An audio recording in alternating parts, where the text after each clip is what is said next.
Hi friends, welcome to Uma kitchen Tamil. இன்றைக்கி என்ன வீடியோவில் பார்க்க போகிறோன்னா குஸ்கா எப்படி செய்யலான்னு பார்க்கலாம். வாங்க வீடியோக்குள்ளே போகலாம். இப்போ இங்கே என்னென்ன பொருள் இருக்குதுன்னு சொல்கிறேன் பாருங்கள். 7 வெங்காயம், 2 தக்காளி, 6 பச்சை மிளகா, 2 லெமன், ஒரு கைப்பிடி அளவு புதினா. இது பிரியாணிக்கு தேவையான மசாலா. அரிசி ஊற வச்சுட்டேன். இஞ்சி பூண்டு பேஸ்ட்டு நான் வீட்டிலே அரைச்சி வச்சுருவேன். நீங்களும் அதேமாரி செய்யுங்க. கடையிலலாம் வாங்கிட்டு இருக்காதீங்க. ஈஸியாக இருக்கும்ல நம்ம அரைச்சி வச்சுட்டா. ஸோ அதெல்லாம் சூடாயிடுச்சு. ஒரு 3 ஸ்பூன் எண்ணெய், பிரியாணி மசாலா போட்டாச்சு. வெங்காயம்,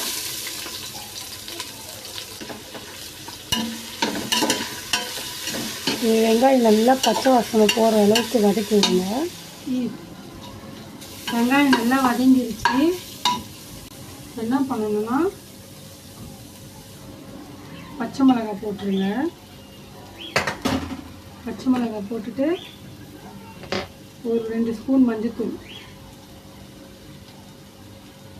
கலருக்காக 2 ஸ்பூன் மஞ்சள்தூள் போட்டுட்டு, நான் 1 கிலோ அரிசி எடுத்திருக்கேன், அதனால் 2 ஸ்பூன் மிளகாத்தூள் போடுவேன். காரம் எங்களுக்கு கரெக்டாக இருக்கும். உங்களுக்கு வேணுன்ற அளவுக்கு நீங்கள் போட்டுக்கோங்க.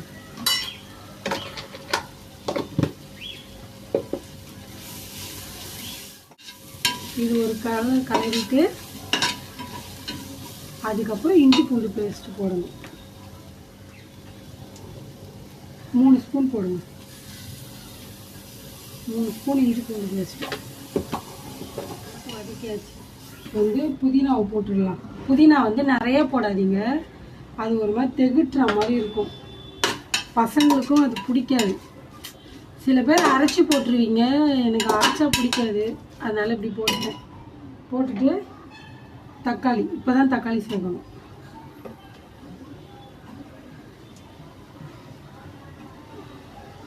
தக்காளி போட்டுட்டு அந்த கப் தயிர் கொஞ்சம் போடுங்க.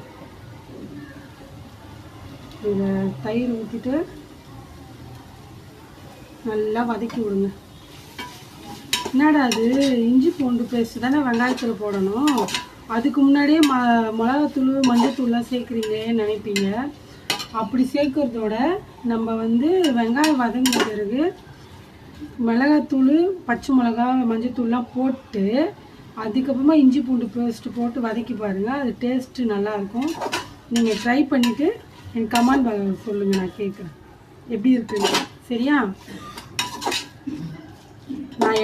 நான் செய்கிற மாடலில் செய்கிறேன். உங்களுக்கு பிடிச்சிருந்தா நீங்கள் செய்கிற மாரி செய்யுங்க. இஞ்சி பூண்டு வெங்காயத்திலே போட்டு கூட வதக்கிக்கோங்க. ஓகேவா? கொஞ்சம் வதங்கட்டும். மசாலா ஃபுல்லாக வதங்கிருச்சு. இந்த சொம்பில் 1.5 சொம்பு தண்ணி ஊற்றிருக்கேன். சரிங்களா?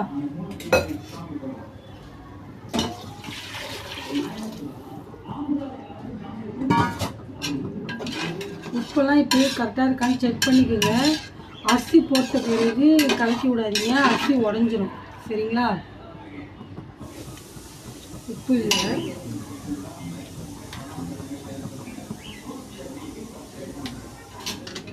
உப்பு கரெக்டாக இருக்குது. இது கொதிக்க வச்சுட்டு அதுக்கப்புறம் அரிசி கழுவி போட்டுடலாம். சரியா? தண்ணி நல்லா கொதிச்சிருச்சு. இப்போ அரிசி போட்டுருவோம். இந்த மாதிரி தண்ணி கொதிக்கணும். அப்போ தான் நமக்கு சீக்கிரமாக விசில் வரும். நீங்கள் கொதிக்கிறதுக்கு முன்னாடியே நீங்கள் அரிசி போட்டிங்கன்னா அது கொஞ்சம் லேட் ஆகும், கொஞ்சம் ஒரு மாதிரி இருக்கும். நீங்கள் நான் சொன்ன மாதிரி செஞ்சு பாருங்கள்.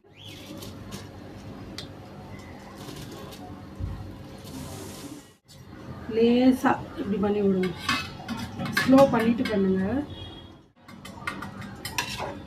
அவ்வளோதான். இதில் கொஞ்சம் லெமன் பாருங்க. மீன் மேக்கர் சிக்கன் 65 மாதிரி போட போகிறேன்.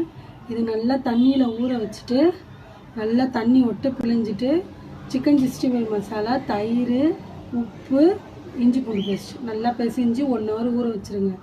ஊற வச்சோன்னே இதை நல்லா எடுத்து எண்ணெயில் போட்டு பொரிச்சு எடுத்திங்கன்னா சிக்கன் 65 மாதிரி சூப்பராக இருக்கும்.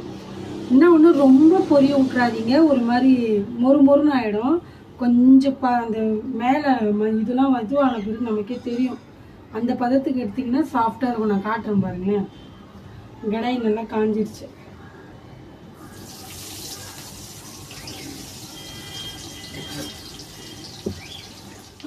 இது என் பசங்களுக்கு ரொம்ப பிடிக்கும்.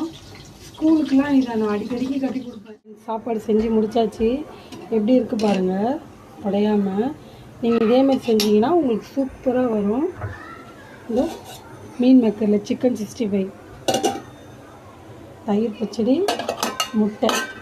பிடிச்சிருந்தால் லைக் பண்ணுங்கள், ஷேர் பண்ணுங்கள், கமெண்ட் பண்ணுங்கள். பாய் ஃப்ரெண்ட்.